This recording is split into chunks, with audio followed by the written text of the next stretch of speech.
இந்த படத்தில் எனக்கு ரொம்ப பிடிச்சது ஓப்பனிங் ஷாட்டில் ஒரு பெரிய 2 ஹெலிகாப்டர் வருது ஆக்சுவலாக. அதில் வந்து ஒரு பொண்ணு மஞ்சள் கலர் சாரி வந்து ஃபுல் டான்ஸ் ஆக்சுவலி. அந்த மாதிரி ஒரு டான்ஸை நான் பார்த்ததே கிடையாது. அது கிளைமேக்ஸில் வந்து ஒரு 250 பேர் அடிச்சு கொள்கிற மாதிரி. என்னால் படம் பார்த்து வந்து வெளியே ஒன்றுமே பேச முடியல. அந்த மாதிரி சீன்ஸ்லாம் இருக்குதுன்னு நினச்சிங்கன்னா அதெல்லாம் இருக்காது. நான் ஷூட் பண்ணிக்கிட்டேன். எங்கள் ப்ரொடியூசர் இங்கே தான் உட்காந்துருக்காரு. எங்கள் ப்ரொடியூசர் கூப்பிட்டு ஷூட்டிங்கை நிப்பாட்டிட்டு வந்து பேசு அப்படின்னாரு. நான் அந்த படத்தை ஒரு 2 வாரத்துக்கு முந்தி பார்த்தேன். One of the extraordinary experience in my life. நான் வந்து கொட்டுக்காளியும் வாழையும் பார்த்துட்டு one of the extraordinary experience of my லைஃப்னு சொல்லுவேன் 2 படத்தையும். எப்பொழுதுமே ஒரு செஞ்சுரியினுடைய கடைசி பகுதி அல்லது முதல் பகுதி, அதாவது 25 அல்லது 75ல் ஒரு பெரிய ரெனயசன்ஸ் நடக்கும். அந்த மாதிரி இந்த 2000ல், இந்த 2025ல் ஒரு எக்ஸ்ட்ராடனரி ரெனயசன்ஸ் வந்து இந்தியாவில் நடந்திருக்கு. நம்ம சொல்லுவோம் வந்து இந்தியா அந்த தேசத்தில் வந்து ஒரு தமிழகம் வந்து ஒரு சவுத் சைடு வந்து ரொம்ப அப்படி இருக்கும். Actually most of the films நம்ம பார்த்தோம்னா நார்த் இந்தியாவில் நடக்கிற மாதிரி ஒரு பிம்பம் இருக்கும். பட் இந்த 1925ல் வேர்ல்ட் சினிமா அப்படின்னா 2 சினிமா தான் நான் சொல்லுவேன். ஆக்சுவலாக வேர்ல்ட் சினிமாவுக்கு நம்ம நிறைய பண்ணியிருக்கோம், நிறைய போய் கதவை தட்டியிருக்கோம். வெற்றிமாறன், ராம, உங்கள் எல்லா படமே அந்த ஆஸ்பிரேஷனோடைய நம்ம அவங்களுக்கு கொஞ்சம் கூட கீழே இல்லை. ஒரு ஃபாஸ்பின் இருக்கோ, ஒரு ஹெர்சாக்கோ, ஒரு குரோசாவாக்கோ நம்ம கொஞ்சம் கூட கீழே இல்லை. அவங்கள்ட்ட தான் கற்றுட்டு வந்தோம். ஆனால் we can go and knock the doors-ன்னு சொல்லிட்டு நாக் பண்ணிகிட்டே இருக்காங்க. பட் ஐ வுட் சே அந்த உலகத்தின் அந்த வேர்ல்ட் சினிமாவினுடைய அந்த கோட்டை கதவை 2 படம் இந்த வருஷம் உடைச்சிருக்கு. ஒன்று வாழை, இன்னொன்று கொட்டுக்காளி. நான் வந்து கர்ணன் படத்தை பார்த்துட்டு வந்து எங்கள் அசிஸ்டன்ஸ்லாம் போய் பார்த்துட்டு வந்து, நான் நிறைய படம் பார்க்குறதில்ல. காரணம் என்னென்னா, ஒரு படம் நல்ல படம் பார்த்துட்டா அது வந்து 1 வாரம் ஒர்க்கு எனக்கு. ஒரு கெட்ட படம் பார்த்துட்டா 1 வாரம் ஜுரம். Because 1 movie motivates me, 1 movie makes me shit actually. நான் வந்து கர்ணன் படம் பார்த்துட்டு வந்து ஒரு பர்டிகுலர் சீன் எடுத்து என் அசிஸ்டன்ஸை வந்து சொன்னேன். ஒரு படத்தை எப்பயுமே படம் பார்த்துட்டு வந்து என் அசிஸ்டன்ஸோட டிஸ்கஸ் பண்ணுவோம். அப்போ கர்ணனில் ஒரு சீனை வந்து பார்த்து சொன்னேன். ஒரு பஸ் ஸ்டாண்டில் ஒரு அப்பாவும் ஒரு பெண்ணும் வந்து உட்காந்துருக்காங்க. 2 பேர் வந்து அந்த பெண்ணை, அந்த குழந்தைய ஒரு அப்பாவுக்கு முன்னே அசிங்கமாக அவங்க வந்து ட்ரீட் பண்ணுறதை வந்து எடுத்திருப்பான். அப்போ அவனுடைய ஷார்ட் டிவிஷன்ஸை வந்து நான் சொல்லி எக்ஸாக்டாக என்ன ஷார்ட் டிவிஷன்ஸ் பண்ணணும் அதை அப்படியே சொல்லிவிட்டு நான் சொன்னேன், டேய் இது 1 வருஷம் எடுத்திருக்காண்டா, இப்போ நம்ம இருந்தால் எப்படி பண்ணுவோம், நீங்கள் இருந்தால் எப்படி பண்ணணுண்டான்னு சொல்லி கொடுத்தேன். பிகாஸ் ஒரு படத்தை பார்த்தா பிறகு, இப்போ வெற்றிமாறன் படம் பார்த்து ஒரு ஷார்ட் வச்சிட்டோன்னா அந்த ஷார்ட்டை வந்து நான் பார்த்து அதை ரிசீவ் பண்ணி, if it is extraordinary I will take that into my marrow. அப்போ நான் சொல்லும்போது வந்து இல்லைடா மாறி வந்து இன்னும் கிராஃப்ட் வந்து அப்படி இருக்குடா, நல்ல ஃபிலிம் மேக்கரான கிராஃப்டை வந்து இன்னும் வந்து அவன் பாலிஷ் பண்ணண்டா அப்படின்னு சொன்னேன். My friends, you don't believe, நான் வாழை பார்த்தா பிறகு I was astounded, I was shell shocked. அவன் வந்து ஒரு படத்தை அவனுடைய ரூட்லேருந்து சொல்லும் போதே உடனே அவனுடைய மிச்ச படங்களுடைய விமர்சனங்கள் எல்லாமே வரும். கிட்டத்தட்ட ஒரு 2 டிவிஷனாகத்தான் இப்போ தமிழ் சினிமாவாக மாறி இருக்கு. சப்போர்ட் அண்ட் நாட் சப்போர்ட், இதெல்லாம் நிறைய பாலிடிக்ஸ்லாம் நடந்துருக்கு. ஆனால் இதை அவன் சர்பாஸ் பண்ணுறான். இப்போ அவன் என்ன பண்ணுறான், ஒரு கதையை தன் வாழ்நாளில் அவன் வாழ்க்கைக்குள்ள அவனுடைய ஒட்டுமொத்த வழி, சந்தோஷம், காதல், நட்பு, எல்லா எமோஷன்ஸுக்கும் ஒரு 8 வயசு 9 வயசு பையனுக்குள்ள இருக்கும்ல, அதை வந்து நம்மள்ட்ட வந்து எடுத்து காட்டிருக்கான் இந்த வாழையில். இந்த படத்தை ஏன் பார்க்கணும் அப்படின்னு கேட்டிங்கன்னா, நம்மளுக்கெல்லாம் ஒரு 7 வயசுலேருந்து இந்த சைல்டுஹுட்னு சொல்லுவாங்கள்ல, அதோடைய மெமரிஸ் வந்து நம்ம தலைக்குள்ள அப்படி இருக்கும் சாவுற வரைக்கும். என்னை பொறுத்த ஒரு மனிதனுடைய மரண படுக்கையில் அவன் கடைசியாக ஒரு இமேஜ் வரும் பார்த்தீங்களா, நிறைய இமேஜ் வரும். அம்மா வரும், அப்பா வரும், அவன் பெத்த குழந்தையுடைய இமேஜ் வரும், என் மகள் வரும், இப்படிலாம் வரும்ல. அதுக்கப்புறம் மிக முக்கியமாக வர இமேஜ் அவன் சைல்டுஹுட்டில் அவன் ரொம்ப சந்தோஷமாக இருந்த ஒரு இமேஜும் ரொம்ப சோகமாக இருந்த இமேஜும் அவன் சாகும்போது வரும். அது ஒரு நார்மல் பீப்புள்னால அதை வந்து வெளியே சொல்லலாம். ஒரு ஆர்டிஸ்ட் மட்டும்தான் அதை ஒரு நாவலாக எழுத முடியும், ஒரு புதினமாக படைக்க முடியும், அல்லது ஒரு பயோகிராஃபியாக எழுத முடியும். Very rarely in the whole world of cinema there are very few directors are able to articulate their inner experience. அது எனக்கு தெரிஞ்சு இந்தியாவில் அந்த மாரி செல்வராஜுக்கு நடந்திருக்கு. Actually he was able to articulate எப்படின்னா, இந்த குழந்தை வந்து ஒரு அரை மணி நேரம் அம்மா காணாமல் போயிட்டா அழுவும் பார்த்தீங்களா, அந்த தொண்டைக்குழி அப்படி இது அந்த மாதிரி அழுதுருக்கான். உடனே நம்ம நினைக்கலாம், ஓ ரொம்ப சோகமான படமா? இல்லை, எனக்கு தெரிஞ்சு இந்த 10 இயர்ஸில் நான் பார்த்த சந்தோஷமான படம் இந்த படம். அந்த வாழை எவ்வளோ பச்சையாக இருக்கோ பசுமையாக இருக்கோ அந்த அளவு பசுமையான படம் இந்த படம். வேர்டன்ட்னு சொல்லுவாங்க இங்கிலீஷில், வேர்டன்ட்னு. அது ஏன் அவன் நம்மள்கிட்ட சொல்லணும் அப்படின்னா, அவனுக்கு ஒரு மொழி இருக்கு. அந்த அந்த அந்த அவன் தியாகராஜன் குமாரஜி சொன்னால் டெக்னிக்கலாக இஸ் எவால்வ்ட் அப்படின்னு இருக்கான். நம்மளுடைய முதல் படம் எப்பொழுதுமே தோல்வி படம். ஒரு டைரக்டருக்கு வணிக ரீதியில் வின் பண்ணிடுவோம், ஆனால் நம்மளுடைய ஃபார்மில், நம்மளுடைய ஆர்ட்டில், நம்மளுடைய அடைகாத்தலில் நம்மளுடைய previous movie always a bad film. அதனால தான் எல்லா டைரக்டரும் இங்கே இருந்தவங்க எடிட் பண்ணி முடித்த உடனே அந்த படத்தை ஹேட் பண்ணிடுவாங்க. they will be spending years and years to edit the film. Once it is edited, once it is projected on the screen, it is a bad film. அவருடைய மிச்ச படங்கள்லாம் அப்படி தான் இருப்பான். ஒரு நல்ல டைரக்டர் அப்படி தான் இருப்பான். இந்த படம் அவன் வாழ்நாளில் I don't think he can make a better film than this. Mari, you can't do, I believe so, because so much of truth in this film. ஏன் ட்ரூத்னா, ட்ரூத்தை எங்கே கண்டுபிடிக்கலாம்னா, ஒரு 8 வயசு பையன்ட்டு நீங்கள் பேசும்போது ஒரு 6 வயசு குழந்தைட்டு தான் அவ்வளோ ட்ரூத் இருக்கும். மாறி அதுக்கப்புறம் நிறைய ஃபிக்ஷன்லாம் மிக்ஸ் பண்ணலாம்.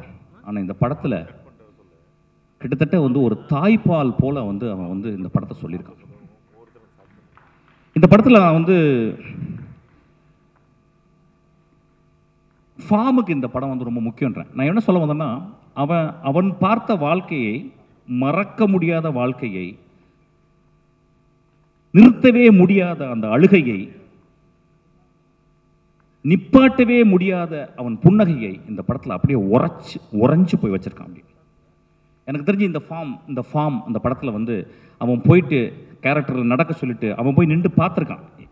இங்கே நின்று நான் பார்த்தனா, அங்கே நின்று பார்த்தனா, இங்கே கேமராவை வைக்கலாமா அப்படின்னு அப்படியே ஒரு கோழி தன் குஞ்சுகளை அடகாக்கும் பார்த்தீங்களா, அந்த மாதிரி ஒவ்வொரு இடத்துலையும் ஒரு கோழியாக அவன் கேமராமேனும் ஆகணும். கேமராமேன் சொல்ல மாட்டேன், நல்ல பையன் அவன். இது முழுக்க மாரியினுடைய விஷன். நண்பர்களே, இந்த மாதிரி ரேரஸ்ட் ஃபிலிம்ஸ் வந்து இது வந்து ஒரு பெரிய அனுபவம். நம்ம தமிழ் சினிமாவில் என்னன்னு கேட்டிங்கன்னா, இப்போ தான் கொஞ்ச நேரத்துக்கு முன்னாடி தம்பிட்டு பேசிக்கினேன். நான் சொன்னேன் வந்து, டேய் ரஜினி சார் வச்சு ஒரு படம் பண்ணடா, ரொம்ப பியூட்டிஃபுல்லாக இருந்துச்சு, நான் பார்த்தேன், பிடிச்சிருந்தேன். அவன் சொன்னான், சார் என்ன சார் உங்களுக்கு இந்த படம்லாம் பார்ப்பீங்களா? நான் சொன்னேன், இல்லைடா, ரஜினி சாரை ஒரு கேமராவில் வந்து அது ஒரு பெரிய ராஜநாகம், அது படம் எடுத்து ஆடும், அதை ஒரு கேமராவில் வந்து அடக்கிறது ரொம்ப கஷ்டம்டா, அதை ரொம்ப அழகாக பண்ணியிருக்கேன்னு சொன்னேன். ஒவ்வொருத்தங்களும் ஒவ்வொரு ஃபார்மை, ஆனால் இந்த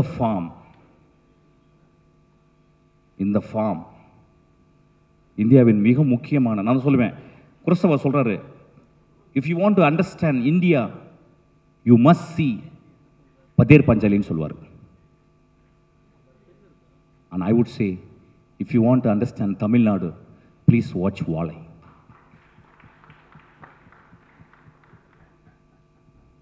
இந்த படத்தை பார்த்துட்டு வந்து நிறையா சொன்ன மாதிரி, இல்லை சார் இது வந்து ஒரு படம் மாதிரி இல்லை. ஆமாம், படம் மாதிரி இருக்காது, இது வந்து பாடம், இது வந்து உங்கள் வாழ்க்கை. இதில் ஒரு டீச்சரை பற்றி சொல்லியிருப்பான். நம்ம வாழ்க்கையில் அம்மா தங்கச்சி எல்லாரையும் விட்டுட்டு நம்ம அதுக்கப்புறம் சொந்தம் இல்லாத ஒரு சொந்தம், அது யாருன்னு கேட்டால் டீச்சர் தான், நம்மளோட டீச்சர். அந்த டீச்சர்கிட்ட தான் நம்ம வந்து அதை வந்து காளியாக பார்க்குறதா, தேவியாக பார்க்குறதா. அம்மா கிடையாது, தங்கச்சி கிடையாது, அக்கா கிடையாது, ஆனால் அவங்க யார் அப்படின்னு பெரும் பெரும் தவிப்பு இருக்கும் அந்த குழந்தை. அதாவது இந்த கம்மிங் ஆஃப் ஏஜினுடைய முதல் பெண் அவ. எனக்கு தெரிஞ்சு இந்தியாவில் அந்த குழந்தைக்கும் அந்த டீச்சருக்கும் உள்ள ரிலேஷன்ஷிப்பை எந்த படம் இந்த மாதிரி போர்ட்ரே பண்ணதே இல்லை. அந்த டீச்சராக வந்து ஒரு குழந்தையை நடிச்சிருக்கா. Oh what a performance, oh my God. அவளையும் மலையாளத்தில் தான் கூட்டி வந்திருக்கான். அதுதான் பெரிய வருத்தம். டீச்சருங்களே இல்லை போல் ஆக்சுவலாக. One of the extraordinary performance. நான் நிறையா பேசலாம், நான் ஷூட்டிங்கை விட்டு வந்திருக்கேன். இன்றைக்கி தான் ரொம்ப நாகரிகமாக பேசியிருக்கேன்னு நினைக்கிறேன். ஆக்சுவலாக நான் ரொம்ப சந்தோஷமாகவும் ரொம்ப வருத்தமாகவும் இந்த மேடையை விட்டு இறங்குறேன். என்னை பற்றி திட்டுறவங்களுக்கு வந்து எதுவுமே இல்லாமல் கொடுத்துட்டேன்னு சொல்லிட்டு நான் ரொம்ப மனசோட ரொம்ப கஷ்டத்தோடு தான் நான் அந்த மேடையை விட்டு இறங்க போகிறேன். போன படம் ஒட்டுக்காளியில் நிறைய பேசினேன், ஒரு குத்து டான்ஸ் ஆடினேன், அதுக்கு பெரிய மரியாதை கிடச்சிது. ஒரு 50 பேர் நல்ல காணொலி போட்டு திட்டினாங்க. நண்பர்களே, மேடையில் பேசுகிற மாதிரி போர் எதுவுமே கிடையாது. Utter bore. I'm not speaking, I'm just performing like a clown. And I'm very sure I'm the most sad clown. இந்த 2 படங்களும் என் வாழ்க்கையை உருட்டி போட்ட விட்டதையா.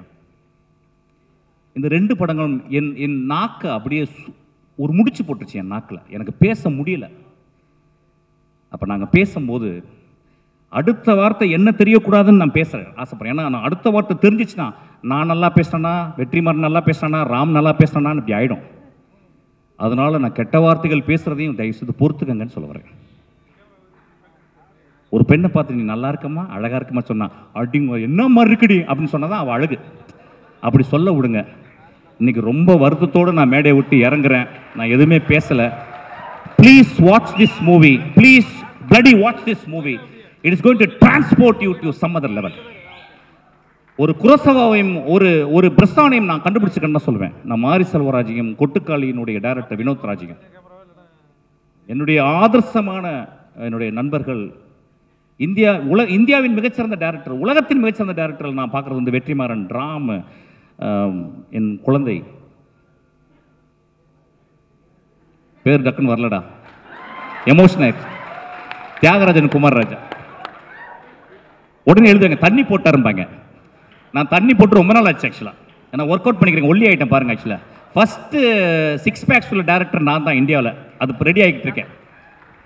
So it's a beautiful experience my dear friends. இந்த படத்தை பாருங்கள். நண்பர்களே, நம்ம நிறைய படங்கள் பார்க்குறோம்,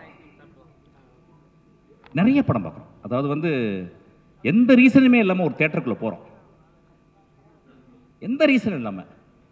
ரொம்ப சீப்பான படங்கள்லாம் இந்த கண்கள் வந்து எக்ஸ்போஸ் ஆகுது. ரொம்ப மோசமான டைலாக்லாம் வந்து இந்த காதுகள் எக்ஸ்போஸ் ஆகுது. இந்த ஒரு வாழை மரத்தை தொட்டிருக்கீங்களா? வாழை மரத்தை அறுக்கும் போது ஒரு கிராக் அப்படின்னு ஒரு சவுண்டு கேட்கும், அதை கேட்டிருக்கீங்களா? வாழையினுடைய பழத்தை வந்து மேலே ஏறி பறிச்சு அந்த படத்தில் அப்படி ஒரு குழந்தைக்கு கொடுக்குறான், அப்படி அதை உரிச்சு சாப்பிட்ருக்கீங்களா? That is the most primal experience. அதெல்லாம் நம்ம விட்டுட்டோம். ஆக்சுவலாக I am very happy this movie. இந்த படம் நிச்சயமாக மக்களை, அதான் சொல்கிறேன், சில படங்கள் வந்து அது வந்து மக்கள்கிட்ட எப்படி ரீச் ஆகும்னா, நீங்கள் சாவர வரைக்கும் இந்த படத்தை பார்ப்பீங்க. இந்த படத்தை ஓடிடியில் வந்த பிறகு உலகத்தில் உள்ள எல்லாருமே பார்ப்பான். ஸ்பானிஷ் அமெரிக்காவில் அங்கே வந்து ஸ்பானியர்ஸில் அங்கே வாழைமரம் இருந்தால், மெக்சிகோவில் வாழைமரம் இருக்கான், அவன் பார்த்து அவன் ஐடென்டிஃபை பண்ணிப்பான். அந்த மாதிரி ஒரு படம். எனக்கு ரொம்ப சந்தோஷம். இந்த படத்தில் வந்து நிறைய பேர் நடித்தாங்க. அவன் பேர் டே கலையரசா ராஸ்கல் எந்திரா. அவன் வந்து நான் தான் அவனை அறிமுகப்படுத்தினேன். ஃபுல் கஞ்சா அடிச்சு வந்த மாதிரி வந்தான் ஆக்சுவலாக என் படத்தில். வந்து நடித்து கொஞ்சம் நிறையாவே பேசுவான். ஊர்லாம் பேசுவான். அவன் என்ன பர்ஃபார்ம் பண்ணியிருக்கான், வா. அவன் அந்த வாழ்க்கையை பார்த்துருக்க கூட மாட்டான். அவனுக்கு எப்படி லுங்கி கட்டணும், அவனுக்கு எப்படி வாழையை சுமக்கணும். ஐயா, இந்த படத்தில் வாழையை சுமந்திருக்காங்க. ஐயா, வாழையை சுமந்திருக்காங்க. ஒரு தாய் தன் குழந்தையை சுமந்தது மாதிரி சுமந்திருக்காங்க. So it's extraordinary experience. ரொம்ப நல்லா இருந்துச்சுடா. ஐ லவ் யூடா. ரொம்ப நல்லா இருந்துச்சுடா. There is miles to go and you prove that's. சூரிய அளவு இல்லை, இருந்தாலும் சூரிய பக்கத்தில் வந்துட்டேன். தேங்க்யூ. உலகத்திலே ரொம்ப சந்தோஷம் ஆர்ட்டை பார்த்து ரசிக்கிறதும், அதை ஒரு பெரிய ஆர்டிஸ்ட்டுங்களோட உட்காந்து ஆர்டிகுலேட் பண்ணுறது தான். I am so happy. எனக்கு என்னமோ ஒரு 4 ஆர்கஸ்டம் இருக்க மாதிரி ஃபீல் பண்ணுறேன். Thank you so much. Love you. Thank you so much sir. அடுத்ததாக கர்ணன் திரைப்படம் மாரி செல்வராஜ் சார் பற்றி நம்ம பேச ஆரம்பிக்கிறது வந்து ஒரு படத்துலையும் ஒவ்வொரு அழகான காட்சி நம்ம எல்லாருக்கும் ஞாபகம் இருக்கும். நான் ஏற்கனவே சொன்ன மாதிரி அந்த பிளாக் டீ, அந்த மில்க் டீ, நடுவில் ஒரு